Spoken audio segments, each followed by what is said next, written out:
அனைவருக்கும் வணக்கம். தமிழ்நாடு வனத்துறை பல்வேறு சிறப்பு திட்டங்கள் மூலம் ஜவ்வாது மலையில் உள்ள மலைவாழ் மக்கள் பொருளாதார மேம்பாடு அடைய சீரிய முயற்சிகளை எடுத்து வருகிறது. அதன் ஒரு பகுதியாக தற்போது வேலூர் மாவட்டத்தில் 18 மலை கிராமங்களில் சூழல் மேம்பாட்டுக் குழு ஆரம்பிக்கப்பட்டுள்ளது. வேலூர் வனக்கோட்ட மாவட்ட வன அலுவலர் திரு குருசாமி தபாலா IFS அவர்களின் வழிகாட்டுதல்படி இன்று 28/11/2024 அமிர்தி வனச்சரகத்திற்கு உட்பட்ட குடிகம் என்னும் கிராமத்தில் சூழல் மேம்பாட்டுக் குழுவின் கலந்துரையாடல் கூட்டம் நடைபெற்றது. இக்கூட்டத்தில் திரு மணிவண்ணன் உதவி வன பாதுகாவலர் வேலூர் வனக்கோட்டம் அவர்கள் கலந்து கொண்டு உறுப்பினர்கள் பொருளாதார ரீதியாக முன்னேறுவதற்கான தேவைகளை கேட்டறிந்தார். அப்போது பெண்கள் தங்களுக்கு தையல் பயிற்சி அளித்தால் உதவியாக இருக்கும் எனவும், இளைஞர்கள் ஓட்டுநர் உரிமம் பெற்றுத்தர வேண்டும் எனவும், ஒரு சிலர் பயிற்சியுடன் தேன் பெட்டி வழங்க வேண்டும் எனவும் கோரிக்கை வைத்தனர்.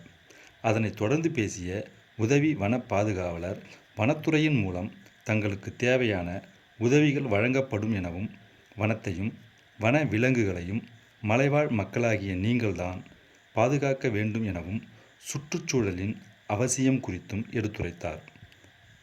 மேலும் ஜவ்வாது மலையில் விளையும் தினை, சாமை உள்ளிட்ட சிறுதானியங்களை மதிப்பு கூட்டி விற்பனை செய்து அதிக வருமானம் ஈட்டுவதற்கான வழிமுறைகளையும், தேன், மிளகு போன்றவற்றின் தேவைகளையும் விளக்கமாக எடுத்துரைத்து உறுப்பினர்களுக்கு சீத்தா மற்றும் சில்வர் ஓக் மரக்கன்றுகளை வழங்கினார்.